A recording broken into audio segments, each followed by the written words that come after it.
जय श्री गणेश, हर हर महादेव, जय श्री सीताराम। मंगल देवता का गोचर जब भी आपकी राशि पे होता है तो आपके व्यवहार में क्रूरता आती चली जाती है। क्रूरता का तात्पर्य यहाँ से ये है कि अगर आपकी कुंडली में मंगल देवता की प्लेसमेंट गलत बैठी हुई है, गलत प्रभाव में है, राहु के प्रभाव में है, तो ये और ज़्यादा बढ़ती चली जाएगी। लेकिन अगर ये एक पॉजिटिव साइन के अंदर है और आपकी कुंडली में योग कारक होकर बन रहे हैं, तो जब भी राहु मंगल देवता का गोचर होगा ना शुभ भावों में या किसी भी भाव में, तब भी कुछ ना कुछ असर आता है। और वो क्या असर आएगा? वो असर आता है आपके एटीट्यूड पे, आपके व्यवहार में। क्योंकि मंगल देवता जो है ना, एक डिसिप्लिन को पसंद करने वाले सैनिक किसी भी कार्य को तब तक नहीं छोड़ते जब तक कि वो पूर्ण ना हो जाए। एक ललक है मंगल, जोश, उत्साह। और जब इन्हीं के साथ में एक डिसिप्लिन वाले आदमी के साथ में शुक्र देवता का गोचर होता है या शुक्र देवता की युति बनती है, तो शुक्र महाराज क्या हैं? शांत सौम्य स्वभाव वाले, संगीत की रुचि रखने वाले और ऐसी वस्तु को पसंद करने वाले जिसके अंदर रस प्राप्त होता हो। जैसे कि बाजा बजाने वाले जितने भी इंस्ट्रूमेंट हैं, सॉन्ग्स गाने वाले जितने भी व्यक्ति हैं, ऐसे लोगों को रिप्रेजेंट करते हैं आपके शुक्र देवता।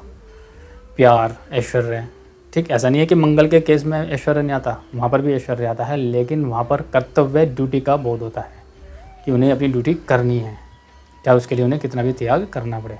लेकिन जब इसी मंगल के साथ में शुक्र देवता की युति बन जाती है, तो जिस व्यक्ति की कुंडली में ये योग बन रहा है उनके अंदर उथल पुथल मचनी शुरू हो जाती है। क्योंकि एक तरफ तो शुक्र कहते हैं उनसे कि आप भोग विलास करो, लेकिन मंगल कहते हैं कि ड्यूटी करो। तो इस दोनों चीज़ में है, दोनों का समन्वय ढंग से स्थापित नहीं हो पाता, बुद्धि भ्रमित हो जाती है यदि ऐसे योगों पर राहु की दृष्टि पड़ जाए या राहु का भी योग हो जाए। तो आज जो हम बात कर रहे हैं वो बात कर रहे हैं कि मंगल की और शुक्र की जो युति है, चतुर्थ भाव में बन रही है, उसका क्या परिणाम सभी राशि वालों को मिलता है। तो मेष राशि वाले के लिए जो मंगल देवता हैं वो अष्टम के भी स्वामी बनते हैं, शुक्र देवता बनते हैं दूसरे भाव के स्वामी और आपके जीवन साथी के भाव के स्वामी। अभी जीवन साथी का शब्द बता रखा है यहाँ पर, इस एक भाव में बहुत सारे भाव, बहुत सारी बातें इसमें शामिल करी जाती हैं। जिंदगी के बहुत सारे जो आयाम हैं वो भी सप्तम भाव से देखे जाते हैं। जैसे कि आपका व्यापार इससे देखा जाता है, पार्टनर इससे देखा जाता है। अब पार्टनर शब्द जब आ जाता है तो उसमें सभी प्रकार के पार्टनर आ जाते हैं। आपके सामने कौन व्यक्ति खड़ा है वो भी सप्तम भाव से ही देखा जाता है। सप्तम भाव का स्वामी, अष्टम भाव का स्वामी और दोनों भाव के स्वामी। आप एक बात नोट कीजिए कि इस भाव से दूसरा भाव शुक्र है और इस भाव से दूसरा भाव मंगल है, दोनों ही एक दूसरे से हैं। और अगर यहाँ से गिरेंगे तो यहाँ से भी ये सप्तम जा रहा है और यहाँ से देखेंगे तो ये अष्टम जा रहा है। तो दोनों का ही सप्तम अष्टम का ही जो है योग बना हुआ है। आपका मंगल जब चंद्र राशि में आता है यानी कि कर्क राशि में, तो वो थोड़ा से नीच के माने जाते हैं। नीच का तात्पर्य यहाँ पर यह है कि वो अपनी पूरी ताकत से वो फलन नहीं दे पाते, लिए इनके बारे में बताया गया है शास्त्रों के अंदर। अभी क्या है, मंगल देवता है एनर्जी, कर्म भाव पर इनकी उच्च की दृष्टि जा रही है, लेकिन नीच के होकर उच्च की दृष्टि जा रही है। तो क्या हो रहा होगा कि ऐसे व्यक्ति को काम आते आते रुक रहा होगा, काम में रुकावट आ रही होगी, अपने काम में, अपनी अगर जॉब चल रही है कंटिन्यू तो उसको बचाने में भी समस्या आ रही हैं। या अगर परमानेंट जॉब है, परमानेंट जॉब से मतलब सरकारी नौकरी है, तो भी वहाँ पर समस्या क्या आ रही है कि आपके जो बॉस हैं, आपके उच्च अधिकारी जितने भी हैं, उनसे आपका समन्वय स्थापित नहीं हो पा रहा है, उनसे आपकी पटरी नहीं बैठ पा रही है। और अगर आप किसी अच्छे नौकरी काम के लिए विचार प्रयत्नशील हैं और वहाँ से काम आते आते भी आपको अटकता हुआ महसूस यहाँ पर होगा, कुछ ना कुछ कमी आपको नज़र आएगी। मंगल की चौथी दृष्टि पड़ रही है सप्तम भाव पे, और उसी सप्तम भाव का स्वामी शुक्र जो है मंगल के साथ अपने चतुर्थ स्थान में बैठे हुए हैं। अब यहाँ पर जिन लोगों की शादियाँ हो चुकी हैं वहाँ पर एक खतरा क्या रह सकता है, पति पत्नी और वो का चक्कर यहाँ पर महसूस आपको होने लग जाएगा। आपको लगेगा कि आपके बीच में, संबंधों के बीच में कोई तीसरा व्यक्ति आ चुका है। मंगल की जो चौथी दृष्टि जब सप्तम भाव पड़ती है और जो व्यक्ति शादी के लिए प्रयास कर रहे थे, मंगल और शुक्र की युति ये मानी जाती है कि ये एक प्रेम विवाह कराने वाला योग बनता है। लेकिन ऐसा नहीं है कि अगर आप एक बिजनेस के लिए भी अगर आप अप्लाई कर रहे हैं इस चीज़ को, तो वहाँ पर आप इस बिजनेस को कर सकते हैं। कौन सा वाले बिजनेस को? जिसके लिए आपकी चाहत थी। यहाँ पर शब्द आएगा चाहत। एक बिजनेस होता है कि ज़बरदस्ती आपको ऊपर थोप दिया गया, और एक बिजनेस होता है जिसको करने की आपकी चाहत होती है। आपने देखा होगा किसी पैतृक जो बिजनेस चल रहा है, कई लोग उससे अलग हटके भी कार्य शुरू कर देते हैं, तो उस केस में भी ये मंगल और शुक्र की युति लाभ दे सकती है। लेकिन वो तब लाभ देगी जब वो उसमें आपकी चाहत होगी। चौथी दृष्टि पड़ रही है आपके सप्तम भाव पर और सातवीं दृष्टि पड़ रही है आपके दसम भाव पर कर्म के स्थान पर, और आठवीं दृष्टि पड़ेगी आपके लाभ के स्थान पर, जहाँ पर शनि महाराज पहले से ही विद्यमान हैं। तो लाभ को कुछ कम करते हुए जाएंगे। और शुक्र महाराज की एक सीधी जो दृष्टि पड़ रही है अपने मित्र के राशि में पड़ रही है, तो वहाँ पर आपको कार्य क्षेत्र बढ़ता हुआ महसूस होगा। मैं आपको फिर बता रहा हूँ कि जो लोग एंटरटेनमेंट इंडस्ट्री के अंदर हैं उनके लिए कार्य क्षेत्र बढ़ता हुआ नज़र आ रहा है यहाँ पर। और जो व्यक्ति, जो लोगों की तो कैटेगरी है ना, कैटेगरी के हिसाब से ही बात चलेगी। किसी की उम्र बहुत छोटा है तो वो बच्चा क्या करेगा, किसी बच्चे की उम्र अगर 10 साल है तो क्या करेगा वो, तो वहाँ तो ना तो उसका शादी हो सकती है, ना उसका प्रेम विवाह हो सकता, ना वो किसी से प्रपोज कर सकता, ना वो कुछ काम कर सकता, तब उसका मैटर उसके माँ बाप पर असर पड़ेगा उसका। तो मेष राशि वालों के लिए जो ये मंगल का जो गोचर है, मंगल और शुक्र की जो ये युति है यहाँ पर, ये इनको मिला जुला असर देगी। लेकिन सावधानी ये बरतनी है कि शादी से पहले आपको बहुत सावधानी से अपने जीवन साथी का चुनाव करना चाहिए, क्योंकि बहुत पॉसिबल है कि आपका प्रेम विवाह हो। लेकिन उस प्रेम विवाह से, क्योंकि मंगल अष्टम भाव के भी स्वामी बनते हैं और मार्केस का भी बाद में स्वामी बन जाते हैं शुक्र महाराज, तो बाद में ये एक पीड़ादायक संबंध रह सकता है। इसलिए इस बात का विशेष ध्यान रखा जाए। वृष राशि के लिए मंगल महाराज जो है 12वें भाव के स्वामी बन जाते हैं और आपके सप्तम भाव के स्वामी बनते हैं, और शुक्र खुद लगन के स्वामी, या ये मान लीजिए राशि के स्वामी बनकर और छठे भाव के स्वामी बनकर कहाँ पर विराजमान है, तीसरे भाव में, वहाँ पर भी नीच के मंगल के साथ में। अब देखिए यहाँ पर नीच भंग क्यों हो रहा है, वो नीच भंग इसलिए हो रहा है क्योंकि केंद्र भाव का स्वामी, एक केंद्र भाव का स्वामी जो है साथ में बैठे हुए हैं। और जब जब ये चंद्रमा की दृष्टि इनके ऊपर आएगी, अगर चंद्रमा यहाँ पर बैठे हुए हैं तो इनकी दृष्टि यहाँ पड़ेगी, तो भी इनका नीच भंग हो जाएगा मंगल महाराज का। अब मंगल शुक्र की युति क्या कहती है यहाँ पर, मंगल शुक्र की युति कहती है कि भाई मौज मस्ती मारनी है, लेकिन घूमते हुए करना है मौज मस्ती का सामान। क्या मतलब हुआ इसका, कि मौज मस्ती तो करनी है लेकिन टूर वाले जॉब करना है, कहीं घूमने फिरने जाना है, कहीं मार्केटिंग की जॉब करनी है। और दूसरा कि अब ऐसे व्यक्तियों का विवाह अधिकतर जहाँ पर वो रहते हैं उससे दूर ही हटके होता है, और चांसेस ये बनते हैं कि किसी पहाड़ी एरिया में इन लोगों का विवाह हो जाता है। अगर आप मतलब यानी कि एक क्षेत्र समतल है और एक जो है आसमान पर है, तो ऊंचाई नीचाई का फ़र्क पड़ता है। वजह अगर हम ये देखें तो ये जो चौथी राशि बैठी है कर्क राशि, तो ये उत्तर दिशा को रिप्रेजेंट करती है, उत्तर दिशा को रिप्रेजेंट करती है। और यहाँ पर जो मंगल की यहाँ के जिसके भाव के स्वामी बनते हैं वो इनकी दक्षिण दिशा की स्वामी बनती है। तो दक्षिण और उत्तर का अगर हम देखा जाए तो समुद्र से ऊंचाई उत्तर भारत की तरफ ज़्यादा है, तो उसका भी यहाँ पर ये फ़र्क पड़ता हुआ दिखाई देता है। ऐसे व्यक्ति को अपने काम के लिए घूमने फिरने का काम ज़्यादा सूटेबल होगा इनके लिए। अगर ये लोग इससे अलग हट के काम करते हैं तो इंटरनेट मार्केटिंग का काम भी ये लोग कर सकते हैं ऐसे व्यक्ति।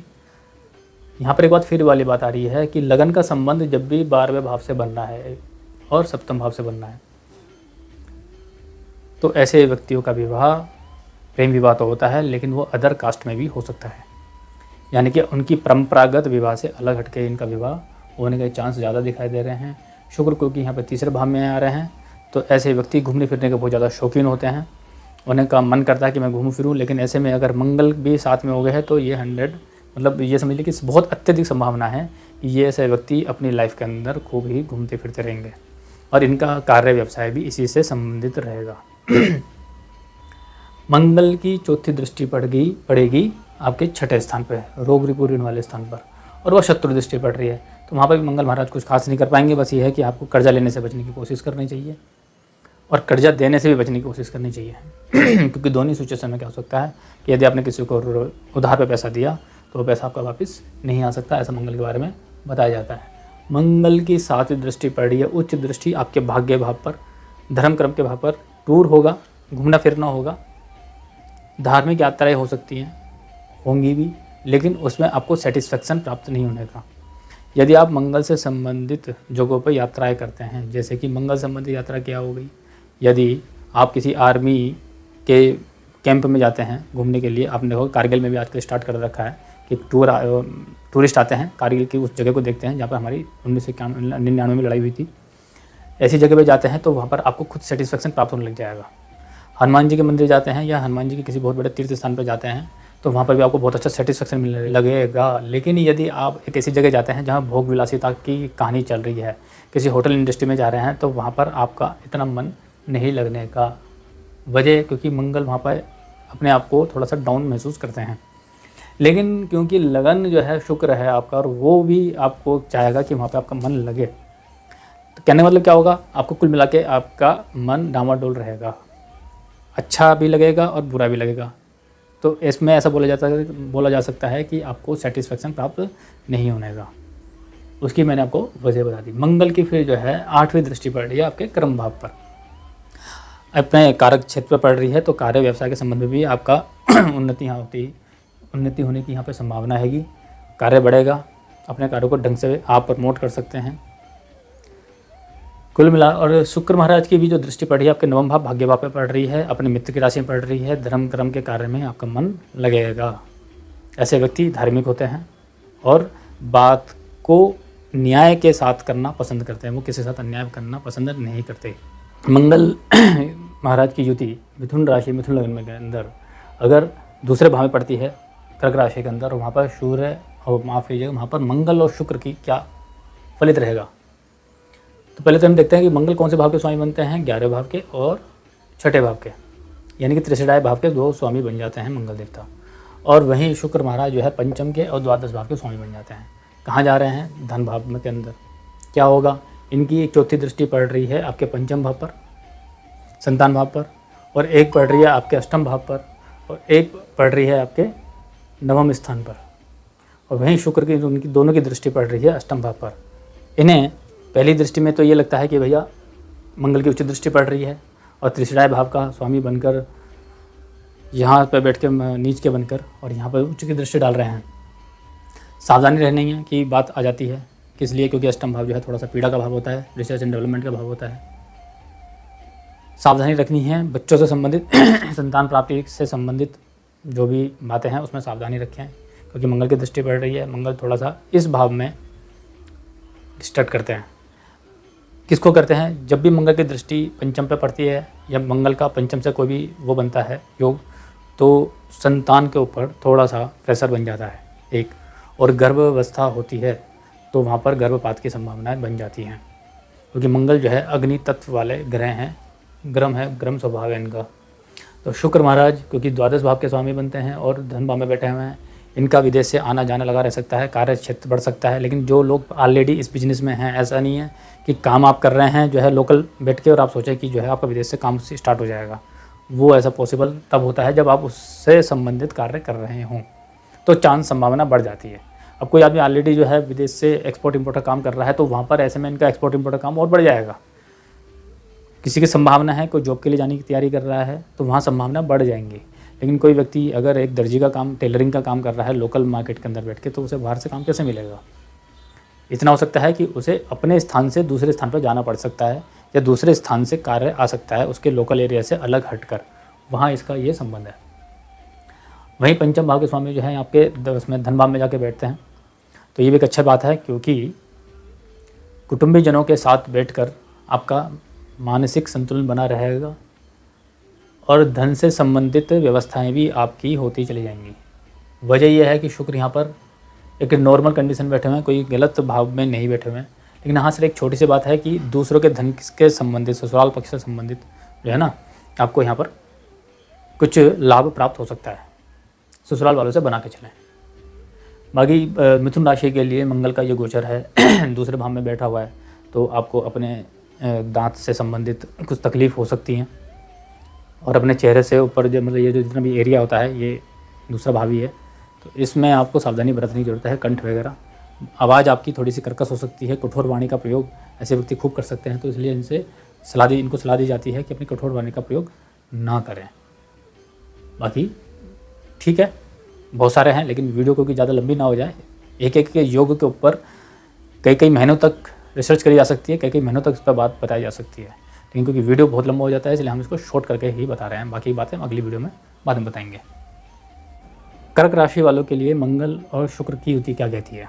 मंगल और शुक्र की युति ये कहती है कि आपको अपने व्यवहार में बहुत सिमिलरिटी लेके आनी चाहिए, डबल माइंडेड नहीं होना, क्योंकि पंचम भाव के स्वामी, दसम भाव के स्वामी और वहीं आपके तीसरे भाव के स्वामी और आपके 11वें भाव के स्वामी, इन दोनों की युति हो रही है आपके लगन पे ही, यानी कि आपकी राशि पे ही। राशि बोले तो आपका माइंड, आपका व्यवहार, आपका स्वभाव, आपकी आत्मा, इन दोनों पे दो ग्रहों का प्रभाव पड़ रहा है।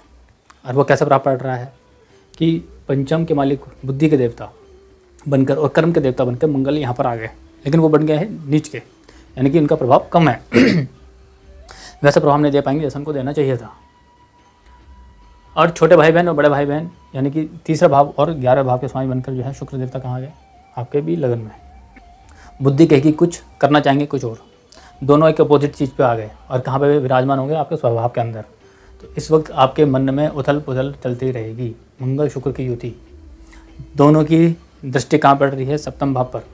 शादी हो चुकी है तो टेंशन, शादी नहीं हुई तो टेंशन। क्यों? क्योंकि आप चाहेंगे कि मैं उस व्यक्ति से शादी कर लूँ जिससे मैं पसंद करता हूँ, जिसको मैं पसंद करता हूँ।